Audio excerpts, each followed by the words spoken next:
दहावीलाच्या 2 तुकड्या होत्या ना, त्यामध्ये मी जर बसायला कोणत्या पैसे असेल तर शेरवेस असन किंवा तिकडे कैलास असन भाऊ असन यांच्या बँचवरच असायला होतं. आणि 6वीत मी मित्र बँच म्हणजे यांच्या आणि आम्ही एवढं हुशार होतो मठ्ठ नाही म्हणतोय आम्ही मित्र खेळतात त्यावेळेस म्हटलं आम्हाला तुम्ही मठ्ठ तुकडीत का टाकलं आणि सगळं मठ्ठ बरं आम्ही एवढं हुशार तुम्ही आम्हाला मठ्ठ तुकडीत टाकलं. मग आम्ही डुकरे सरांकडे गेलो, शंगे मॅडम त्यावेळेस काय टीचर होते त्यांच्याकडे गेलो आणि आम्ही भाऊ मी होतो आम्ही मित्र गेलो. आम्ही कारण जेव्हा तेव्हा सर यायचे ना आम्हालाच हे करायचे बक्षीस देऊन जायचे. बक्षीस सर आल्याकडे बक्षीस द्यायचे हे बरोबर बक्षीस एक नंबर बोलाय काय अभ्यास नाही बक्षीस सर तर दिसते तोंडावर तशी चापटी मारतात शब्दास घेऊन जायचे आणि खूप बरं वाटायचं. मग गेलो आम्ही शंके सरांकडे गेलो आणि तिथे गेलो आम्ही मांडलो आमचा आणि शंकर म्हणतात शंके मॅडम म्हणतात अरे तुम्हाला काय ब्रह्मदिवान आहे का शिकवायला तुम्हाला कुठल्या तुकडी टाकलं तरी तुम्ही आहे त्या तुकडीतच बरं आहे. आणि त्याचा एवढा एक बंद झाला तुम्ही 10वीला अक्षरशः पास झाला अक्षरशः मी पास झालं 43% मला पडले अशा विषय आहे. आणि प्रथमतः हे जे आपल्या गेटटुगेदरचं जे नियोजन केलं त्यांचं पहिल्यांदा आभार मानायला हवं. ते आपल्या अनेकवेळे संगीतकार असतील आणि इतर सहकारी असतील की ज्यांनी आज 20 वर्षानंतर 22 वर्षानंतर आपल्या सर्वांना एकत्र आणलं आणि त्यांच्या मागे त्यांची एकदम भूमिका निर्माण होती की आपले मित्र काय करतात कुठं आहे कुठल्या स्थितीत आहे त्यांची राजकीय कारकीर्द काय आहे सामाजिक कारकीर्द काय आहे ते व्यावसायिक आहे का उद्योजक आहे का कोण कोण उद्योजक झाले कोण असं फिरतंय कोण शिक्षण झाले कोण चांगला माणूस झाला त्याच्यामध्ये अशा त्यांचा एक शोध आता तो एक त्यांचा एक उद्देश असू शकतो बरोबर ना सर की काय करा. आणि खरंच त्यांनी दिवसाची रात्र केली प्रत्येकाला मेसेज टाकले ग्रुप बनवला आणि मला वाटतं 2रं वर्ष असेल ना तिसरं ना ते 3रं वर्ष समजून मी 3ऱ्या वर्ष आलो कळत मी थोडा लेट शाळेत लेट होतं अभ्यासाला लेट होतं. आणि आमचे मित्र पुढे शेरे सर पण नसते आज आदर्श शिक्षक पण आहेत. तर खरंच असे विषय आले माझ्या समोर आपण कुठे या विश्वामध्ये हे जग खूप छोटं झालेलं आहे. सोशल मीडियामुळे ना त्या जगातला प्रत्येक माणूस एकमेकांशी जॉईन झालेला आहे. आपल्याला वाटतं आपण कुठे जाऊन गेलो आहे आपल्याला हे वाटतं की एकदम परंतु संदीप सरांनी अनिल वर्यांनी भूमिका घेतली तर सगळी लोक एकत्र आले पाहिजे आणि त्या एकत्र येऊन आपली जे काही मतं असतील दुःख वेदना आपण काय करतोय ते सर्व समोर आलं पाहिजे ही त्यांची एक धारणा होती. आणि खरंच त्यांच्यासाठी माझ्या मताने सगळ्यांना टाळावा होता.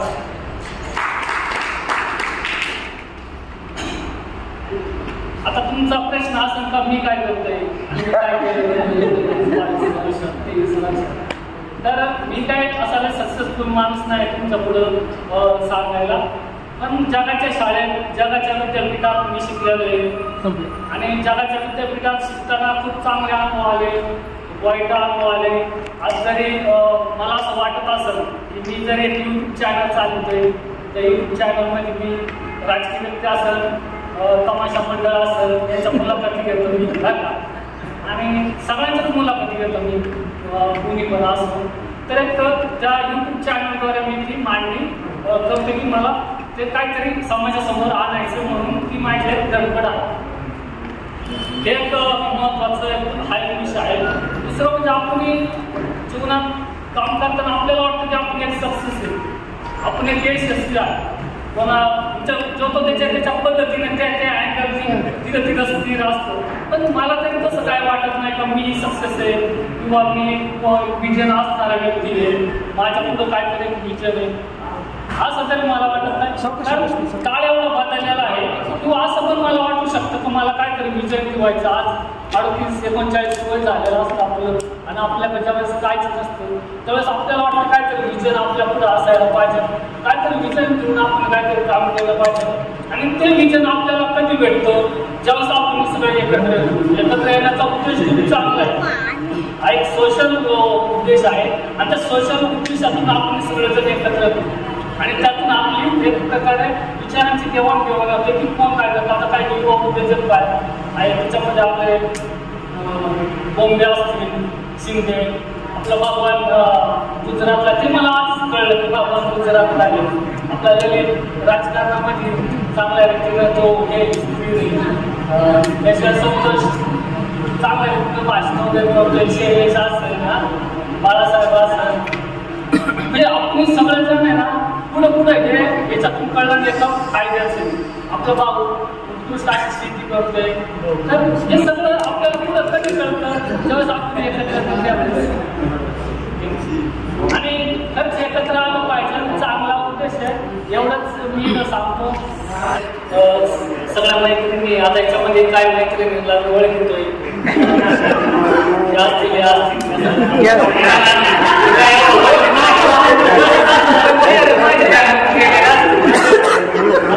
सांगायचं नाही पण आम्ही हुशार पद्धतीमध्ये होतो आणि खूप चांगला अनुभव आता त्या पिढीमध्ये. 12 नंतर आता 12वीला आम्ही नंतर गॅप घेतला, नंतर ते दुसरी मुलं भेटली, नंतर 12 नंतर पुन्हा गॅप घेतला, दुसरी मुलं भेटली, त्याच्यानंतर 15 पुन्हा गॅप घेतला. विद्यापीठात गेलो, एक स्वप्न घेऊन गेलो विद्यापीठात आपण काय केलं. बाळासाहेब भेटलं ते आपल्याला चाललं, ते त्याला घ्यायचे आपले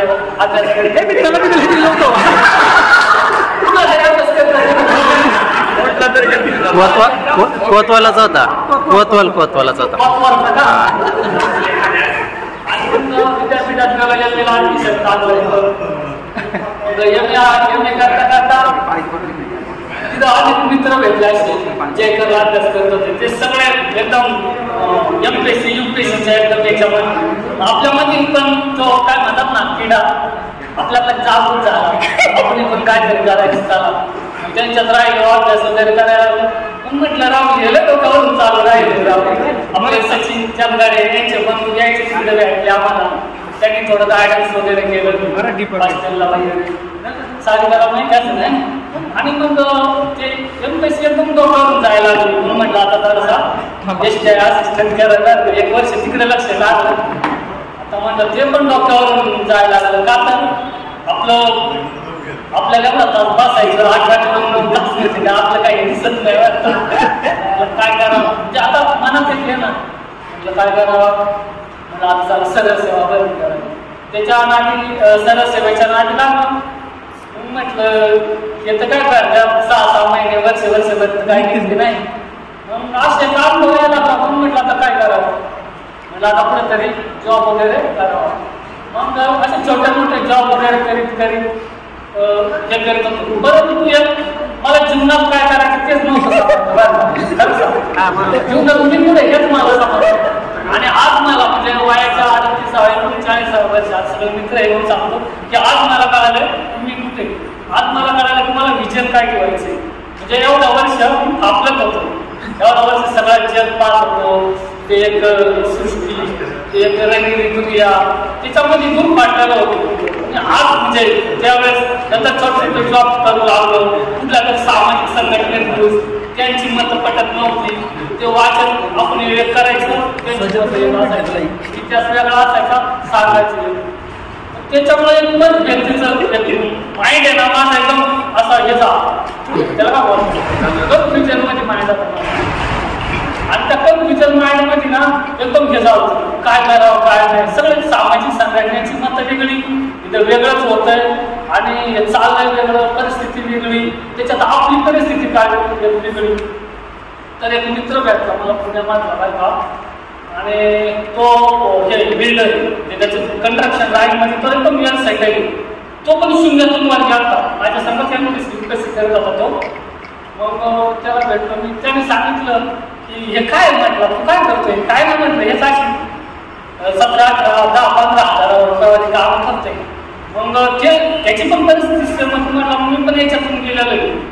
मग तू काय कर याच्यात कंस्ट्रक्शन मध्ये तू बिल्डिंग लाईन मध्ये. त्याने विजन सांगितलं, त्याचे एक मला लाईफ स्टाईल कळाली की खरंच की आपण कधी पण सुरुवात करू शकतो, कधी पण सक्सेस होऊ शकतो. सक्सेस व्हायला काही वेळ नसते, वय नसते. तुम्ही 50व्या वर्षी सक्सेस होऊ शकता, 60व्या वर्षी सक्सेस होऊ शकता. सक्सेसला काय असं वयाची मर्यादा नसते. पण त्या कंस्ट्रक्शन लाईन मध्ये त्याने मात्र तो वेल सेटल झाला. तुम्हाला म्हणलं तुला पाहिजे ती मदत करतो आणि तुला पाहिजे ते गायडन्स देतो. त्याने थोडंफार गायडन्स वगैरे करायचा प्रयत्न केला, पण पुन्हा आपल्या मधला जागृत झाला. हा तो जागृत झाला. नंतर म्हणलं आता काय त्याच्या लाईन राहिलं, म्हणजे म्हणतो चला एका आपल्याला दिसत नाही एवढा सगळा एवढं सगळं काम करत. म्हणजे आपली कॅपॅसिटी किती तासाची काम करण्याची, कारण बौद्धिक कॅपॅसिटी वेगळी आली, परत माणसाची काम करण्याची कॅपॅसिटी वेगळी आली, या सगळ्या गोष्टी वेगळ्या आल्या. म्हटलं राहू ते काहीतरी वेगळं दिसते त्यामध्ये तिथं राहील त्यांनी सगळं आपलं व्यवस्था वगैरे चांगला होता. तर त्याच्यानंतर आलं मग मग बँकेमध्ये जॉब करायला लागलो.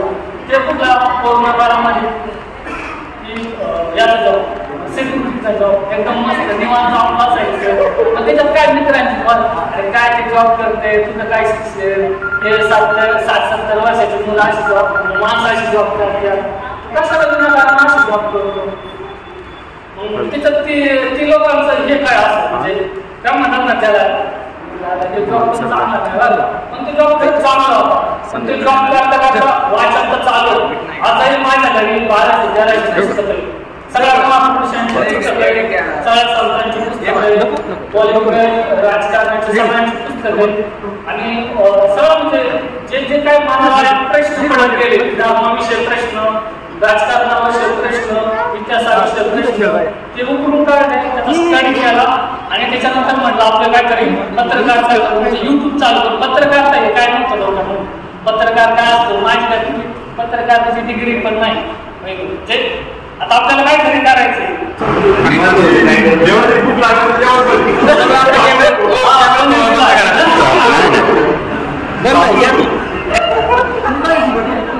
दुसऱ्या आणि मग पत्रकारितेकडे जे पत्रकारिता वगैरे काय नाही मग ते चालू केलं. मग असे पुण्याचे 2-3 मित्र म्हटले काय चालू केलं तू, पत्रकारिता संपादक. म्हटलं काय तू टाकणार, म्हटलं काय ना आपण काय म्हणतो शिक्षकांचे प्रोफेसरांचे व्याख्यान वगैरे टाकू. त्याच्यावर काय झालं आम्ही एक मासिक प्रकाशित करतो लोकसंस्कृती म्हणून. मित्र होते काही गावातले नारायणगाव पुण्यातले आणि आम्ही एक वर्ष एकच आर्टिकल पब्लिश केला, पण त्याला जवळजवळ वर्ष गेलं आमचे बरं का. म्हणजे जाहिराती आणि डोक्याला म्हटलं हे नाही राहतो आपल्या डोक्याच्या बाहेर दिसते तिथं काय आपण सक्सेस झालं नाही. मग ते सगळं टाकून दिलं. म्हटलं आपल्याला कोरोना आला, म्हटलं आपल्याला आता कोरोनामध्ये ती एक लाट निघून गेली. म्हटलं आता आपल्याला युट्यूबला काय करायचं, युट्यूब एक सोशल मीडियाचं चांगलं माध्यम आहे आणि आपल्याला तर जिवंत राहायचं. जिवंत म्हणजे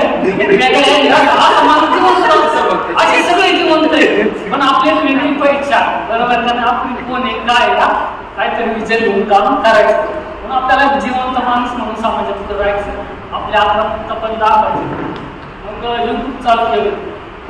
युट्यूब चालू केल्यानंतर असे शिक्षकांचे वगैरे व्याख्यान मी टाकायला प्रोफेसर लोकांचे त्याला काय जास्त घेऊन नव्हते, काय एकदम त्याला मनगळ पाहावा. मग ते म्हटलं चला आता मुलाखती चालू केली. मुलाखतीचे विशेष होते, चांगल्या विचारवंतांची फोन लावले. यांना भेटायचं कधी, यांच्याकडे जायचं कधी, त्यांच्या मुलाखती घ्यायच्या कधी. मग म्हटलं ऑनलाईनच टाळ्या होतं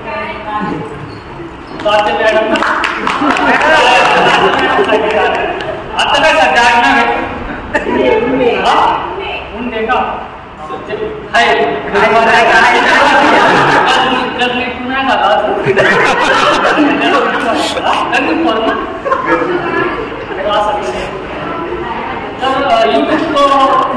युट्यूब चालू केलं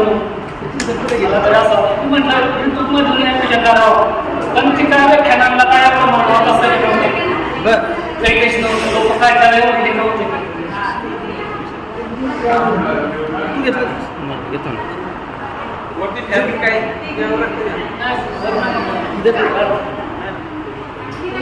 इकडे राहिले करून येतो.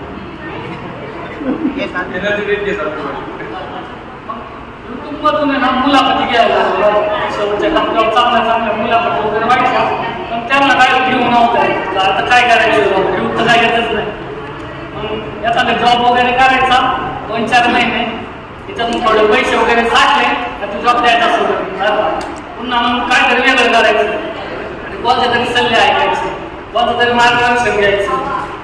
जास्त नाही मी हे सांगत कारण कॉम्प्युटर गोष्टी असतात शेवटचा तिथं सांगतो म्हटलं आता पैशाच्या मुलाखती आता म्हटलं पॅटर्न कुठला आणि त्याच वेळेस लोकसभेचं पण इलेक्शन चालू होतं. लोकसभेचं इलेक्शन आलं 2-3 जणांची मला वाटते काय असेल ते फक्त लोकसभेचं कर गाव वगैरे तुला माईक वगैरे काय असेल ते करतो. म्हटलं आता हे लोकसभेचं करायचं म्हटलं त्याला एक माणूस जातात, कॅमेरा जातात, त्या बाईक घ्या, हे करा, येतं का पाकिट वगैरे ते सगळं येतं. म्हटलं गेलंच आपल्या अंगच व्हायचं झालं आपल्या अंग वाईट समाज वेगळं वाईट असते. ज्याला केसेस टाकला ते सगळं आपण सावरायचं काय आधीच आपल्याला सावरता आलं नाही आयुष्यात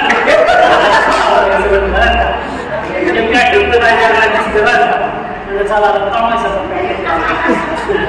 कुठून सुरुवात करायची